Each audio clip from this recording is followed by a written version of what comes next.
Okay, guys, welcome back. Let's match our answers. So, on February 1, what happened? Our increase in cash and increase in Common stock. right? The February 5th, increase in cash and increase in notes payables, right? Oh, can I ask something before we move on? Sure.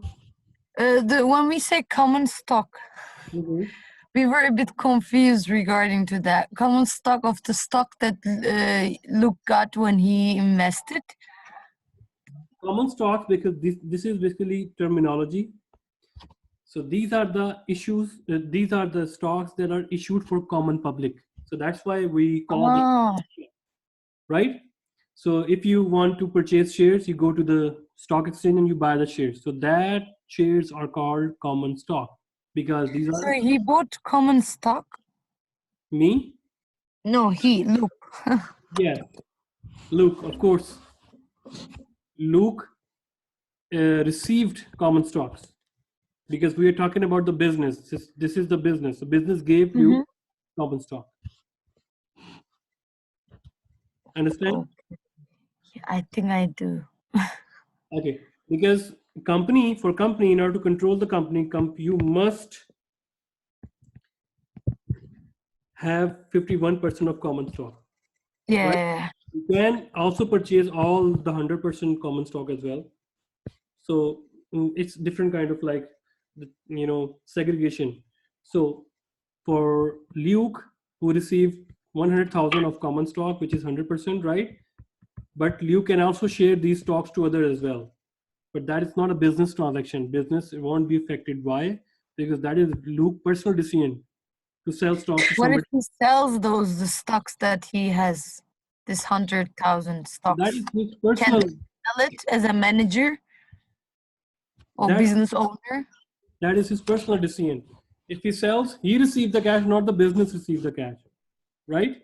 Oh, okay. So 100,000 is the 100% of the, what's the business, the worth of the business or what?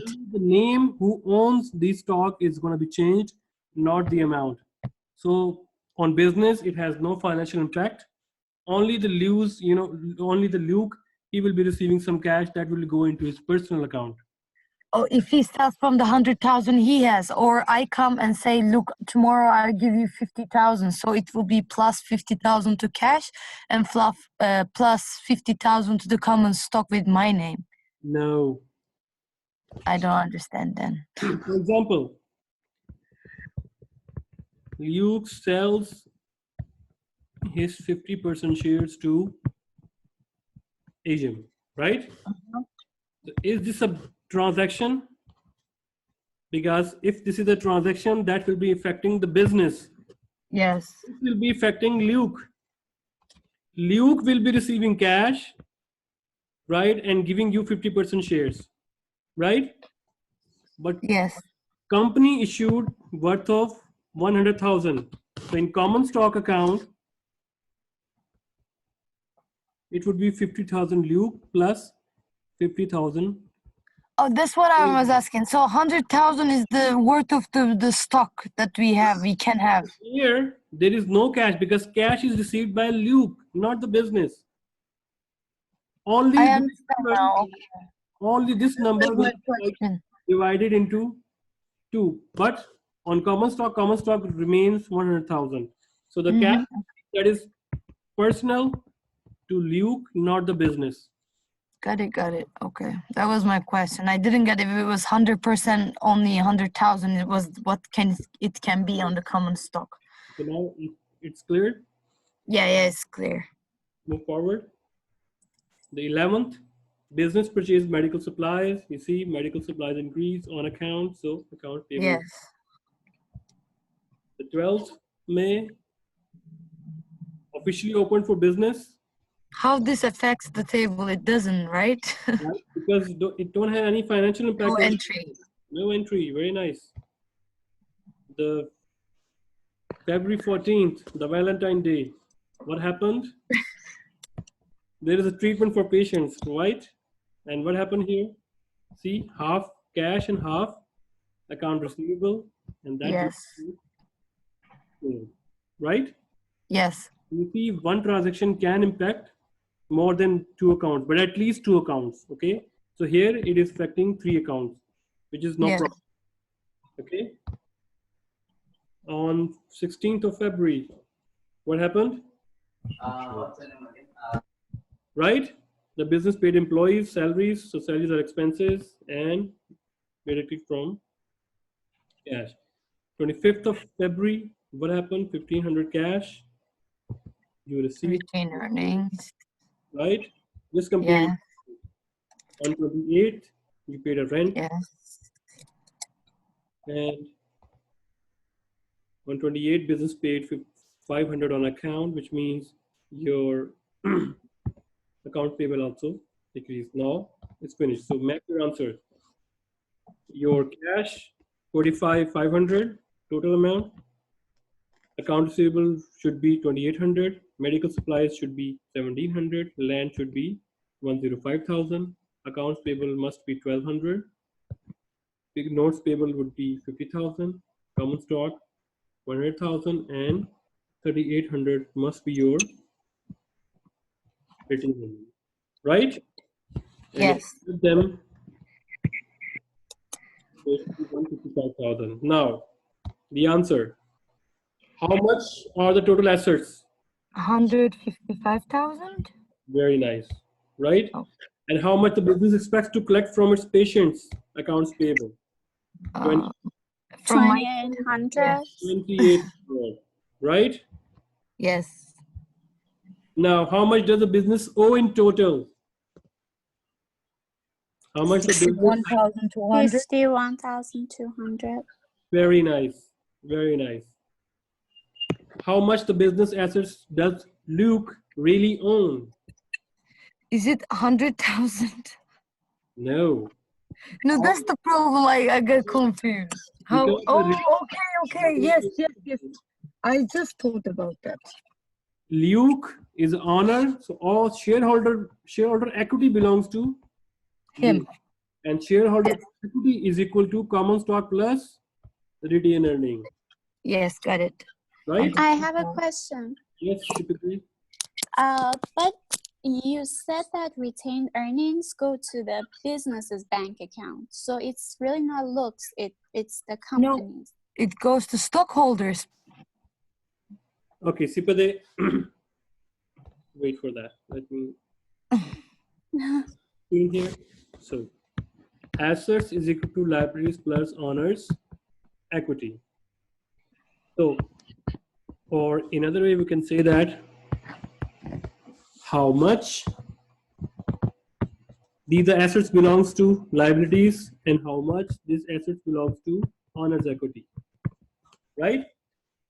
So owners equity, these are called insiders claim on the business, and liabilities we call that outsider claim on the business. Sipa, they understand? Right? Yes, here I understand this part. So owners equity, we have common stock and we have retained earning, right? So these belongs to owners equity, and owners equity is insider claim, which is owners claim, right? So the purpose of purpose of retained earning is that you did not share business profit. Okay, whatever the business make profit, who has the right to collect this profit? Owner, right? Today, Yes. makes the profit. The right to claim that profit belongs to owners, not the outsiders, not the liability holder, not the bank, right? Owners. So what happened? Here is the problem. The business did not distribute 100% to the owners. It keeps some amount, for example, 50%, it invested back into the business, and 50% is shared. But the claim is that this 100% belong to the owners, although they have received the 50% in terms of dividend, but the 50% they didn't receive legally, legitimately, they belong to them. But business invested them as into their business as a retained earning. So legally and morally and legitimately, it's owner's claim, right? That would belong to the owners, but business decided that we need some cash. So why we are paying you when we have a chance to expand? It's better we expand and we just give you some dividend to meet your daily requirements or whatsoever. But rest of the money we will invest into business to make it more bigger or whatsoever, right? So that earning that company earned belong to owners, 100% belong to owner. So what they have received, it nothing, compares to what they have received in the form of dividend. What they have not received, it actually also belong to the owners, right?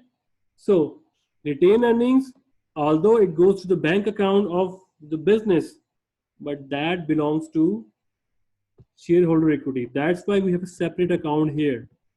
So the cash inside this, inside this retained earnings to 3,800 that comes here. So this cash also belongs to liability holders and also belongs to many other expenses. But among this cash, 3,800 also belongs to the earnings that are not distributed to Luke. They are just invested into the business. Sipade, now you understand that? Yes, I got it. Thank you. Okay. So do we have the E part? Yes. So how much net income or loss does the business experience during the first month? So revenue minus expenses. What is that? Because we don't have any beginning retained earning. So 3,800 is our retained earning, right? Okay, now analyze the impact of business transactions on account. Before we are going into this one, let's take a 15 minutes break. Then we start again, because from now on, it is very important for you to learn this. Let's have a coffee break and then we start again, right? Okay guys, welcome back after a short break. Okay, now we will move towards the final learning objective for this lecture, which is analyze the impact of business transactions on accounts. So first of all, the accounting for a double entry system. So a double entry system in which each transaction affects at least two accounts, right? The single entry system is that, okay, cash received, you record in cash, that's it, right? But in transaction that we record, we discuss that